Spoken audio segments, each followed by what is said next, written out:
Muy buenas amigos y amigas de YouTube, espero que estén muy bien, espero que estén teniendo un muy buen día. Yo soy Lara Spinardi y en este video hablaremos acerca de la bioquímica de la glucosa. Hoy aprenderemos todo acerca de este compuesto, analizaremos qué tipo de molécula es, cómo es su estructura química y veremos varias de sus características.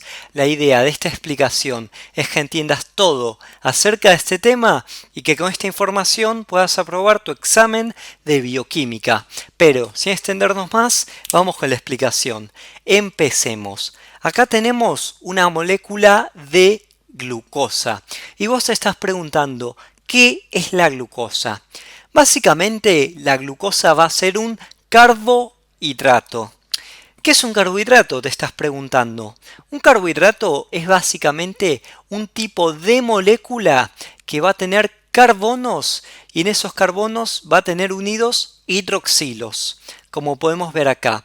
Esta glucosa aquí va a ser un carbohidrato, ya que tiene un eje de carbonos y a su vez va a tener hidroxilos unidos a estos carbonos e hidrógenos. Y a su vez, los carbohidratos van a tener un grupo aldehído o cetona. En este caso, la glucosa tiene un aldehído. Así que glucosa igual a carbohidrato. A su vez, ¿qué tipo de carbohidrato va a ser la glucosa? Veremos que la glucosa es un monosacárido. Normalmente los carbohidratos se dividen en distintos grupos, como monosacáridos, oligosacáridos o polisacáridos. Cuando encontramos una sola de estas moléculas de carbohidratos separadas, o sea que solo vemos acá un esqueleto de carbonos con hidroxilos y un grupo aldehído, decimos que es un monosacárido y es el caso de la glucosa. Ahora cuando vemos varias de estas moléculas unidas, por ejemplo de 2 a 10, decimos que es un oligosacárido. Y ahora cuando vemos más de 10 de estas moléculas unidas, decimos que es un polisacárido. En el caso de la glucosa, al ser solo una molécula, decimos que es un monosacárido. Algo muy interesante también es que a la glucosa se la va a definir como un polihidroxialdehído. Vos te estás preguntando, ¿qué significa que la glucosa sea un polihidroxialdehído? Es más sencillo de lo que parece. Separemos el término polihidroxialdehído. La porción que dice polihidroxi hace referencia a que es una molécula con varios hidroxilos. ¿Qué es un hidroxilo? Es básicamente este oxígeno unido al hidrógeno. Acá hay un hidroxilo, acá hay otro, acá hay otro, acá hay otro y acá hay otro. ¿Y qué es el aldehído? Es básicamente el carbono, el cual tiene unido un enlace simple a un hidrógeno y un enlace doble a un oxígeno. Por lo tanto, la glucosa, al tener varios hidroxilos, tiene la porción de polihidroxi y al tener un aldehído, bueno, justamente tiene esa porción de la palabra o término aldehído. Así que vemos cómo la glucosa es un polihidroxialdehído, ya que tiene ese grupo aldehído y tiene varios hidroxilos. Bien, ya definimos la glucosa. Ahora, ¿dónde se encuentra la glucosa? Esto lo vamos a detallar más adelante, pero básicamente ten en cuenta que la tenemos nosotros en sangre, a su vez va a estar adentro de nuestras células y también va a circular en nuestro líquido cefalorraquídeo. También se encuentra en nuestras membranas celulares, unidas a lípidos o a proteínas y también a receptores. También se encuentra en la naturaleza. Por ejemplo, en las membranas celulares, también en los granos de distintos vegetales y demás. Ahora, vamos a ver que la glucosa va a poder encontrarse en una forma cíclica. Vos a la glucosa la podés ver en esta forma, ¿no? Que sería una forma lineal. Pero también la vas a poder encontrar en una forma cíclica. La forma lineal es esta, en la cual en el primer carbono de todos, arriba de todos, va a tener al aldehído y luego va a tener a los hidroxilos. Pero también la puedes encontrar en una forma cíclica. Así pasa de ser lineal a ser cíclica, como vemos acá. Acá tenemos a la glucosa en una forma cíclica. Voy a poner la animación de vuelta para que se entienda. Esta es la fórmula lineal de la glucosa, con 6 carbonos, 5 hidroxilos y un aldehído. Normalmente la glucosa va a interaccionar con su grupo aldehído y este aldehído va a interactuar con el hidroxilo del carbono número 5. Acá está el carbono número 1 aldehído y el carbono número 5 y el hidroxilo. Interactúan, como vemos aquí. Entonces se acerca y va a interactuar este aldehído con este hidroxilo. Y la glucosa va a pasar de tener fórmula lineal a tener esta forma, que va a ser la forma cíclica de la glucosa. La glucosa sí está en forma cíclica. ¿Y qué forma cíclica es? Es la forma cíclica hexagonal de la glucosa. Pero ojo, cuidado, también el carbono 1 del aldehído o de la glucosa puede interaccionar con el hidroxilo del carbono 4 de la glucosa. Como vemos aquí, aquí vuelve a interactuar. Se acercan y el aldehído va a interaccionar con el hidroxilo del carbono 4, formando la forma cíclica de la glucosa, valga la redundancia. Y esta va a ser la forma cíclica pentagonal. Algo que quiero que sepas es que el enlace que se forma entre el hidroxilo del carbono 4 o el 5 y el aldehído tiene el nombre de enlace hemiacetal. Enlace hemiacetal.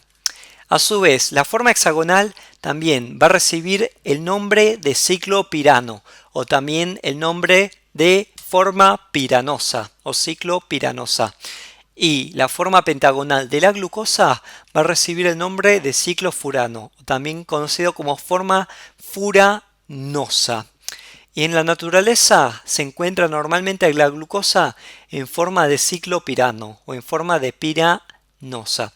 Así que un mini repaso, recordad que la glucosa puede estar en forma lineal o en forma cíclica.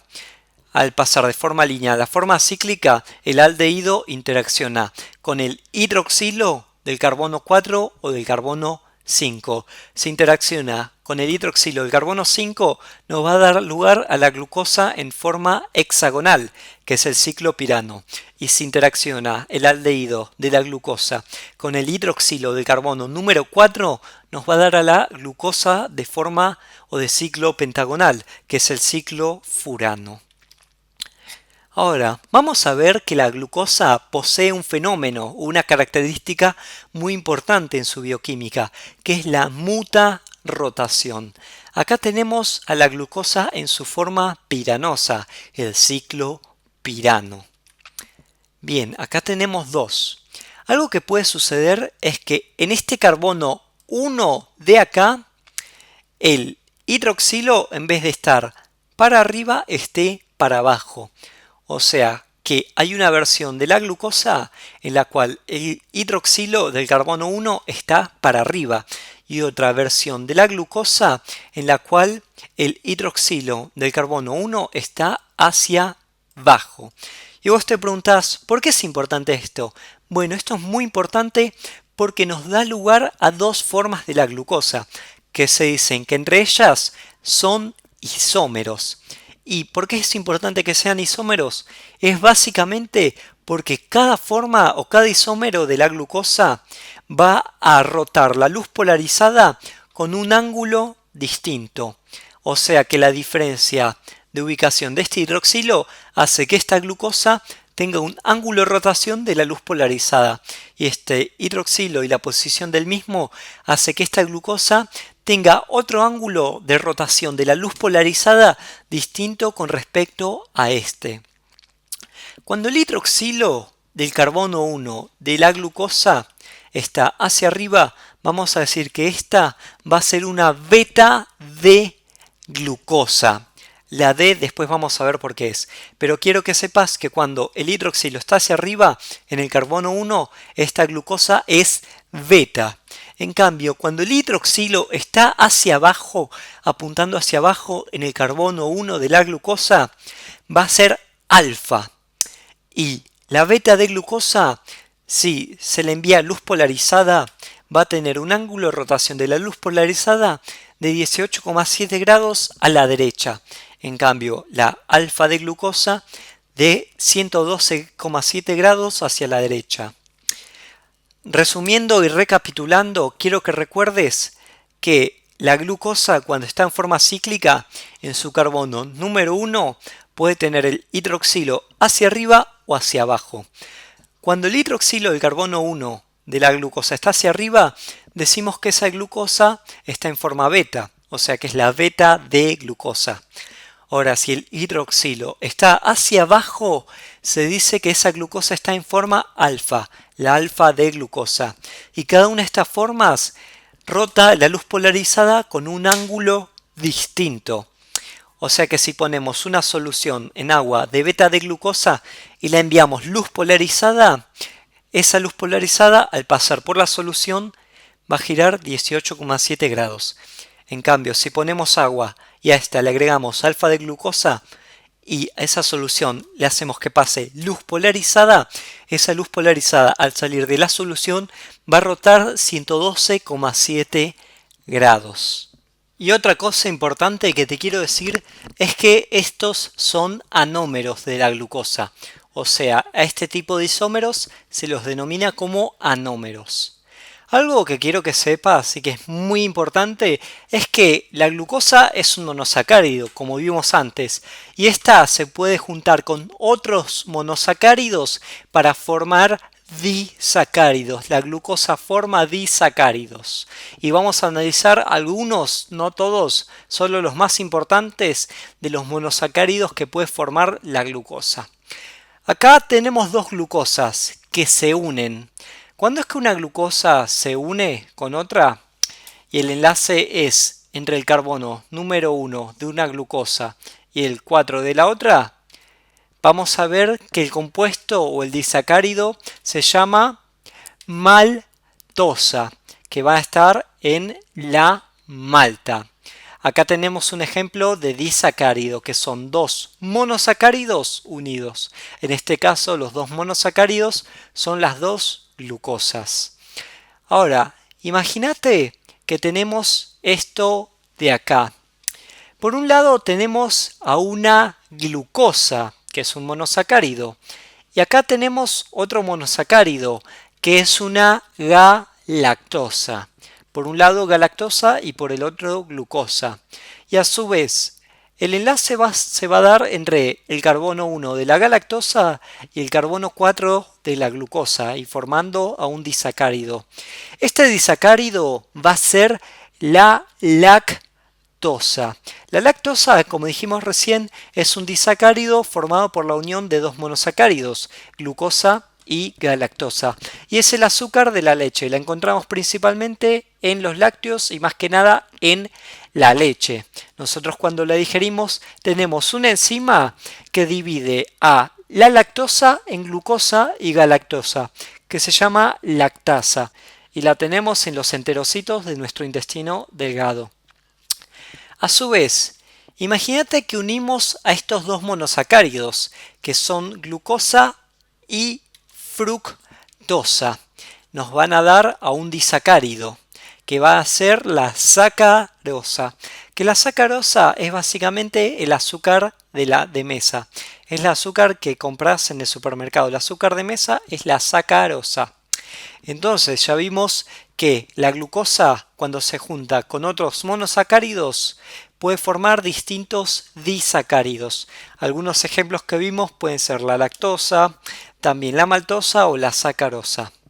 A su vez, cuando muchas glucosas se unen, van a formar polisacáridos. Ahí quedó escrito polosacáridos, pero son polisacáridos. Y un ejemplo es el almidón.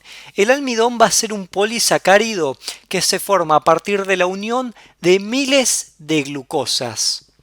¿Y cómo se van a unir las glucosas? Bueno, se van a unir primero en forma lineal. El carbono 1 de una glucosa se va a unir con el carbono 4 de la siguiente. Por si no lo sabías, los carbonos se cuentan a partir del oxígeno en sentido de las agujas del reloj. Por ejemplo, acá hay 1, 2, acá 3, acá el 4 y acá el 5 y este acá es el 6. Por lo tanto, va a ser una cadena o varias cadenas lineales, más bien, de glucosas unidas entre el carbono 1 de una glucosa y el 4 de la siguiente. 1 y 4. Y a su vez, el almidón va a tener ramificaciones, ya que un carbono 1 de una rama lineal o una cadena lineal, carbono 1 de una glucosa de una cadena lineal, se va a unir con el carbono número 6 de otra cadena, de una glucosa, y así van a existir ramificaciones. Así que la glucosa puede formar un polisacárido, que es el almidón, con enlaces 1,4 o también 1,6. Y el almidón, recordad que está principalmente en los cereales. A su vez, vamos a ver que la glucosa se puede unir de distinta manera formando otros polisacáridos, como es el caso de la celulosa. La celulosa van a ser varias cadenas lineales de glucosa, pero van a ser varias cadenas lineales paralelas. Acá hay una cadena lineal de glucosa y hacia arriba y abajo van a existir más cadenas lineales de glucosas. Entre estas cadenas lineales van a existir uniones por puentes de hidrógeno que le da la rigidez a la celulosa. Y algo muy interesante de la celulosa es que cada glucosa está rotada 180 grados con respecto a la siguiente. Mira esta glucosa acá que está mirando hacia abajo y mira esta acá que está mirando hacia arriba. Vamos a ver que una glucosa le sigue a la otra y la otra le sigue a la otra y así se unen sucesivamente. Pero una va a estar rotada 180 grados con respecto a la siguiente y así sucesivamente. Por eso esta acá está hacia abajo, luego esta está rotada 180 grados con respecto a esta y la siguiente que se una por acá también estará rotada 180 grados con respecto a esta. Y esa estructura le da solidez a la celulosa. Y si te preguntas dónde está la celulosa, va a estar en las paredes de las células vegetales. Las paredes de las células vegetales están compuestas por celulosa, una estructura muy rígida formada también por glucosas. Y otro polisacárido que va a formar la glucosa va a ser el glucógeno. El glucógeno va a tener una estructura parecida al almidón, solo que las cadenas, o más bien las ramificaciones, van a ser menos espaciadas. Va a haber menos espacio entre cada ramificación, pero la estructura es muy similar a la del almidón. Vamos a ver que van a ser cadenas lineales de glucosas que se unen entre el carbono 1 de una glucosa y el carbono 4 de la siguiente. Acá tenemos al 1 y acá unido al 4. Y a su vez, en la ramificación se va a unir el carbono 1 de una glucosa con el carbono 6 de la siguiente. El glucógeno va a ser la reserva energética de glucosa en los animales. Nosotros también, los humanos, tenemos reserva de glucógeno, como puede ser en el hígado, también existen en las plaquetas o también existe en el músculo cardíaco. Y algo que no te dije, que esto también es muy importante que sepas, es que la glucosa se usa en nuestro cuerpo como fuente de energía. La mayor parte de los tejidos de nuestro cuerpo usan glucosa como fuente de energía. E incluso tejidos como el sistema nervioso usan exclusivamente la glucosa para alimentarse. Usan solamente glucosa como fuente de energía. Bien. Algo muy importante que sepas es que también en la naturaleza existen dos tipos o dos isómeros de la glucosa y depende de la posición del hidroxilo de este carbono, del carbono quiral que esté más alejado del aldehído. Sé que esto puede ser un trabalenguas, pero desglosémoslo por parte. Pensemos, ¿qué es un carbono quiral? Un carbono quiral o un carbono asimétrico va a ser un carbono en el cual en cada uno de sus enlaces tenga un compuesto distinto unido a sí mismo. Por lo tanto, acá, este carbono es quiral, ya que tiene aquí estos 4 carbonos unidos en este enlace. Luego este enlace tiene un hidroxilo, a este enlace tiene un hidrógeno y aquí a este enlace tiene este alcohol de acá. Por lo tanto, este es un grupo quiral. Este carbono quiral va a ser el carbono quiral número 5 y va a ser el carbono quiral más alejado de este aldehído. Este de aquí ya no es carbono quiral, no. Pero este de aquí es un carbono quiral. Vamos a ver que el último de los carbonos quirales en la glucosa puede tener el hidroxilo mirando a la derecha con respecto al carbono. O puede estar, mira este de acá, mirando a la izquierda. El hidroxilo puede estar a la izquierda y el hidrógeno a la derecha.